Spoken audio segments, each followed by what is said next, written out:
आपका जो प्रश्न है बहुत गंभीर है। ये हम सबको परेशान करता है कि जिन पर हमको बहुत उम्मीद थी, अपेक्षा थी, बीजेपी भारतीय जनता पार्टी, वो धर्म के विरुद्ध चले गए और उसके लिए वो उत्तर देते हैं कि हमारे पास बहुमत नहीं था, हम सभी पक्षों के साथ मिलकर सरकार चला रहे थे। लेकिन जिन राज्यों में उनका बहुमत है वहां भी वही हाल है जो दूसरे राज्यों में है।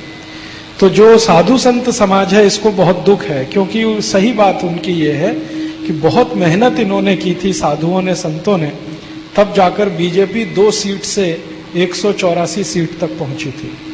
बहुत मेहनत की है। अब उनको ये दुख है। तो अब उनका प्रश्न है कि आशा किस पर करें। तो मेरा एक छोटा सा आपको कहना है वो ये कि हमने बीजेपी को सत्ता में लाने की कोशिश की और उसके लिए मेहनत की, वो तो अच्छा था, लेकिन बीजेपी के नेताओं को आप जैसे लोगों ने कोई प्रशिक्षण नहीं दिया। हाँ, जो कमजोरी थी वो ये थी कि साधु संतों ने बीजेपी को सत्ता में तो लाया, लेकिन सत्ता में आकर देश चलाने वाले जो लोग थे उनका कोई प्रशिक्षण नहीं किया आपने, उनका कोई शिक्षण नहीं किया। जो उनका शिक्षण प्रशिक्षण किया होता तो वो पाकिस्तान में जाके बोलते कि मोहम्मद अली जिन्ना तो धर्मनिरपेक्ष था, संप्रदाय निरपेक्ष था, सेक्युलर था। ये तो मूर्खता की पराकाष्ठा है ना कि भारतीय जनता पार्टी का भूतपूर्व अध्यक्ष और इस देश का भूतपूर्व उप प्रधानमंत्री अडवाणी बोले कि मोहम्मद अली जिन्ना तो सेक्युलर था। इसका माने अडवाणी का कोई प्रशिक्षण नहीं हुआ। और जसवंत सिंह इस देश के रक्षा मंत्री होते हुए बोले कि अमेरिका का भारत में स्वागत है, कोई भी हवाई अड्डे से अमेरिका तेल भर के उड़ान ले सकता है, तो उनका शिक्षण नहीं हुआ, उनका प्रशिक्षण नहीं हुआ। तो बीजेपी को पार्टी के रूप में तो ला दिया आपने, लेकिन उनको धर्म क्या है, देश क्या है, संस्कृति क्या है, सभ्यता क्या है, उसका कोई शिक्षण नहीं दिया। उसका दुष्परिणाम यह हुआ कि बंदर के हाथ में उस तरह दे दिया आपने। तो बंदर तो क्या करने वाला है, उस तरह से काट ही लेगा अपने गले को या आपके गले को काट देगा। वही उन्होंने किया। अब ये गलती हम ना करें। अब क्या करें? अब हम फिर से एक नया अभियान शुरू करें और ये तैयारी के साथ कि हमको शिक्षित और प्रशिक्षित लोगों को लोकसभा में, राज्यसभा में, विधानसभाओं में भेजना है, जो ये जानते हो कि भारत क्या है, भारतीयता क्या है, धर्म क्या है, संस्कृति क्या है, सभ्यता क्या है, हमारे धर्म की दूसरे धर्मों से भिन्नता क्या है, हमारे धर्म से दूसरे के धर्मों में अंतर क्या है, संस्कृतियों में अंतर क्या होता है, सभ्यता का अंतर क्या होता है। ये शिक्षण प्रशिक्षण लेकर जो लोग जाएं विधानसभा, लोकसभा में, तो इस देश को बदल देंगे और अंत में उन्हीं से इस डेमोक्रेसी को भी बदलवा लेना है। ये डेमोक्रेसी तो नहीं चलने वाली। बिल्कुल सही है। कारण क्या है कि ये मूर्खता पर आधारित तंत्र है। मूर्ख जो हैं कहीं संसद में बैठ जाएं और कानून बनाएं पूरे देश के लिए, इससे ज्यादा बड़ी तकलीफ की बात क्या हो सकती है। हमारे देश में हरेक काम करने वाले को कुछ न कुछ न्यूनतम दक्षता की आवश्यकता होती है। अगर कोई मूर्ति बनाना चाहता है तो उसके पास कोई न्यूनतम योग्यता होती है। कोई मंदिर में पुजारी बनना चाहता है, उसके पास भी कोई न्यूनतम योग्यता होती है। अगर कोई अध्यापक बनना चाहता है, उसके पास भी कोई ना कोई न्यूनतम योग्यता होती है। छोटे से छोटा काम करने वाले को न्यूनतम योग्यता की जरूरत है, लेकिन राष्ट्रपति बनने के लिए कुछ नहीं चाहिए। आप चोर हैं, उचक्के हैं, लुच्चे हैं, लफंगे हैं, बलात्कारी हैं, आप राष्ट्रपति हो सकते हैं इस देश के। प्रधानमंत्री बनने के लिए कोई न्यूनतम योग्यता नहीं चाहिए। वित्त मंत्री बनने के लिए इतनी भी योग्यता नहीं चाहिए जिसको वित्त का ज्ञान हो। फाइनेंस क्या होता है, जरूरी नहीं है कि आपको ज्ञान है और आप फाइनेंस मिनिस्टर बने। ऐसे बहुत फाइनेंस मिनिस्टर हैं जिनको फाइनेंस का ABCD नहीं मालूम। जो आदमी ने जिंदगी में कभी चाय की दुकान और किराने की दुकान नहीं चलाई, कॉमर्स मिनिस्टर हो गया इस देश में, वाणिज्य मंत्री है। साइंस और टेक्नोलॉजी का अंतर नहीं मालूम, वो साइंस टेक्नोलॉजी मिनिस्टर है इस देश में। कपिल सिब्बल जिंदगी भर वकालत की है, लॉ पढ़ाया है और पढ़ा है, वो साइंस टेक्नोलॉजी मिनिस्टर हो गया। तो इस देश में ये मूर्ख लोगों का तंत्र है, डेमोक्रेसी जिसको हम कहते हैं पार्लियामेंट्री। तो ये तो चलेगा नहीं, क्योंकि चलेगा तो देश का नाश करेगा। चाणक्य का एक सूत्र है बहुत सुंदर, वो ये कहते हैं कि जिस देश में मूर्ख लोग ज्ञानियों पर शासन करने लगे, उस देश का तो सर्वनाश निश्चित है। अज्ञानी लोग ज्ञानियों पर बैठकर शासन करने लगे तो देश का सर्वनाश तो निश्चित है। तो इस देश को सर्वनाश से तो बचा नहीं है, तो ये मूर्ख लोगों का जो शासन है डेमोक्रेसी, इसको भी हटाना ही पड़ेगा, आज नहीं तो कल। तो अब इसका चरणबद्ध कुछ काम करें। हम हिंदुस्तान में ऐसे 350, 400, 500 लोगों को चुने पूरे देश में से, जिनकी न्यूनतम कुछ योग्यता हो। न्यूनतम योग्यता माने वो भारत को जानते हो, भारतीयता क्या है इसे पहचानते हो, धर्म और संस्कृति क्या होती है उन्हें मालूम हो, सभ्यता क्या होती है उन्हें मालूम हो, कम से कम धर्म के 10 लक्षण उन्हें मालूम हो। और भारतीयता, धर्म और संस्कृति, सभ्यता ये जानने वाले लोगों की न्यूनतम योग्यता। और दूसरी योग्यता, लंगोट से पक्के हों और जेब से पक्के हों, माने स्खलनशील ना हो, क्योंकि स्खलित लोग जब ऊंचे स्तर पर पहुंचते हैं तो बंटाधार हो जाता है। ये आप इस देश में कई बार चाहें तो देख सकते हैं। तो स्खलनशील ना हो, लंगोट से पक्के हों, जेब से पक्के हों।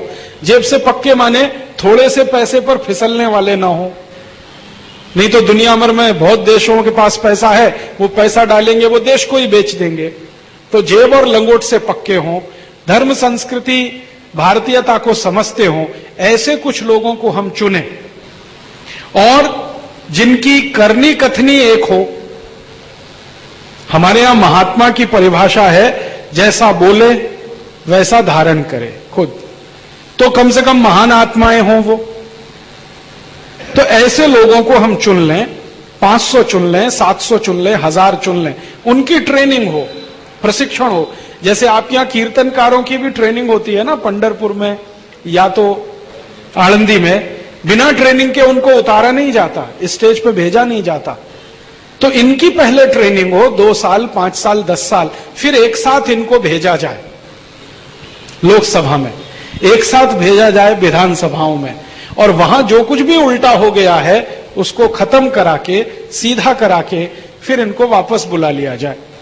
और सिस्टम क्या हो, पार्टी खत्म कर दी जाए इस देश में से। पार्टी की हमें जरूरत नहीं, बिना पार्टी के ये देश अच्छे से चल सकता है। हजारों साल चलता रहा है, अगले हजारों साल भी चलेगा। प्रतिनिधि के रूप में अगर हमें कोई चुनना है तो हम आपस में बैठकर चुन लेंगे। पार्टी क्या होती है? मान लो हमें नागपुर से अगर कोई प्रतिनिधि चाहिए संविधान और देश और सब व्यवस्था ठीक रखने के लिए, तो नागपुर वाले मिलकर तय कर लेंगे। उसमें बीजेपी कांग्रेस क्या होता है? ये जो पार्टी है ना, ये संगठित गिरोह हैं, गुंडों के, लफंगों के गिरोह बन गए हैं। पार्टी माने गुंडे और लफंगों का गिरोह। इस पार्टी को खत्म करें और बिना पार्टी पर आधारित इस देश में से प्रतिनिधि चुने। प्रतिनिधि मैं चुनूंगा, आप चुनेंगे, दिल्ली से कोई नहीं आएगा। मैं नागपुर में रहता हूं, मुझे मालूम है कौन सा अच्छा व्यक्ति है जो मेरा एमपी होने लायक है, कौन सा व्यक्ति है जो एमएलए होने लायक है, कौन सा व्यक्ति है जो कॉर्पोरेटर हो सकता है, ये मैं समझता हूं। हम तय कर लेंगे। इसमें दिल्ली से कोई आए, चुनाव लड़के दिल्ली जाए, हमें ये व्यवस्था नहीं चलानी। तो अपने अपने प्रतिनिधि हम खुद चुन लें, जगह जगह भेज दें। वो प्रतिनिधि आपस में मिलकर किसी को प्रधानमंत्री चुन लें, किसी को वित्त मंत्री चुन लें, और जिसको हमने भेजा है उसको वापस भी हम बुला लें एक ही मिनट में। जो वो गुंडा निकले तो, बदमाश निकले तो, लुच्चा लफंगा निकले तो। ये नहीं कि 5 साल हम इंतजार करते रहें, दोबारा चुनाव आएगा तब उसको हराएंगे। ये 5 साल क्यों इंतजार करना? आज हमें मालूम है कि हमारा प्रतिनिधि गलत है, 2 मिनट में वापस बुला लें। जैसे घर के नौकर को बदल देते हैं, पता चला कि ये चोरी कर रहा है, 1 ही मिनट लगाते हैं निकालने में। ऐसे ही एमपी एमएलए को 1 ही मिनट लगना चाहिए संसद से बाहर निकालने में, विधानसभा से बाहर निकालने में। और ये सारा कंट्रोल लोगों के हाथ में रहे, प्रतिनिधि तो हमारे नौकर की तरह से काम करें, तो ये व्यवस्था ठीक चल जाएगी। ऐसा विकल्प है। तो इसमें पहला चरण ये है कि आप ऐसे पूरे देश के लोगों से कहिए कि 500-700 लोगों को चुन लें। आप मानते हैं कि ये बहुत अच्छे हैं, आपकी नजर में कोई अच्छे हैं, मेरी नजर में कोई अच्छे हैं। हमको इस देश में लीडर्स तैयार करने हैं, भविष्य के नेता इस देश में बनाने हैं, जिनकी समझ है और अकल है। डिग्री और समझ का कोई लेन देन नहीं है, आप ये ध्यान रखिए। कई बार डिग्री लिया हुआ आदमी महामूर्ख हो सकता है और कई बार बिना डिग्री का बहुत विद्वान हो सकता है। तो आजकल हमने ये डिग्री के साथ अपनी योग्यता को जोड़ना शुरू किया है। डिग्री कागज का टुकड़ा होता है, उस पर शहद लगा के चाटो तो विटामिन सी भी नहीं देता, और वो कागज के टुकड़े को हम घर में लगा के बड़ा समझते हैं। वो कागज ने आपको इज्जत दी है, आपके ज्ञान ने आपको इज्जत दी है, आपके आचरण ने इज्जत दी है। तो ज्ञान ऊंचा है, आचरण ऊंचा है, डिग्री ऊंची नहीं है। अंग्रेजों ने डिग्री ऊंचा बना दिया, ज्ञान और आचरण सब नीचे चला गया। तो हम ऐसे कुछ लोगों को चुने जो ज्ञान और आचरण में अच्छे हों, भले वो डिग्री हो या ना हो, ये सब इम्मेटीरियल नहीं है। क्योंकि इस देश में जितने विद्वान हुए, गोस्वामी तुलसीदास की कोई डिग्री नहीं थी, संत ज्ञानेश्वर किसी यूनिवर्सिटी से पीएचडी करके नहीं निकले, रामदास स्वामी ने इतना बड़ा दासबोध लिख मारा, वो कहीं नहीं गए रिसर्च करने के लिए, ना अमेरिका ना यूरोप। तो हमारे यहां तो ऊंचा काम उन्होंने ही किया है जिनके पास कोई डिग्री नहीं है। इस देश में डिग्रियों से ज्ञान का, आचरण का, चरित्र का कोई लेना देना नहीं। ज्ञान में ऊंचे, आचरण में ऊंचे, चरित्र में ऊंचे 500-700, 1000, 2000 लोगों को चुन लें या 10-20 हजार लोगों को चुन लें। कुछ विधानसभा के काम आएंगे, क्योंकि विधानसभा में 4500 लगते हैं, लोकसभा में 850 लगते हैं, म्युनिसिपल कॉरपोरेशन में 14000 लगते हैं। तो कुछ लोगों को चुन लें, 2-4 साल उनकी ट्रेनिंग हो जाए, फिर उनको उनके क्षेत्रों से खड़ा करके जिता के संसद में भेजें, विधानसभाओं में भेजें और कॉरपोरेशन में भेजें, और एक साथ ये सब कानून रद्द करा दें जो पुराने मूर्ख नेताओं ने बनाए हैं। इस व्यवस्था को बदल दें। इसमें 4-5 साल लगेंगे, ज्यादा से ज्यादा 5 साल लगेंगे, इससे ज्यादा समय नहीं लगने वाला। बस हमें एक कदम आगे बढ़ाना है। हम पहले तय कर लें कि ये हैं, युवक हैं, युवतियां हैं जिनमें कैपेसिटी है, लीडरशिप ये कर सकते हैं इस देश की, ऐसे चुन लें और उनको ट्रेनिंग देना शुरू कर दें, और वो ट्रेनिंग लेकर फिर जाएं, फिर वहां वो करेंगे जो आप चाहते हैं। आपने बीजेपी को जिताया, उसमें अधूरा काम हुआ, ट्रेनिंग तो आपने किया नहीं, उनकी जिता के भेज दिया। आपको मालूम नहीं था कि ये भी बंदर और उस तरह वाला ही खेल खेल लेंगे, वही उन्होंने खेल दिया। तो अब इसमें दुखी होने की जरूरत नहीं है। अब की बार जो पुरानी गलती है वो दोहराए नहीं। बिना प्रशिक्षण और शिक्षण के किसी का समर्थन न करें चुनाव में वोट करने के लिए।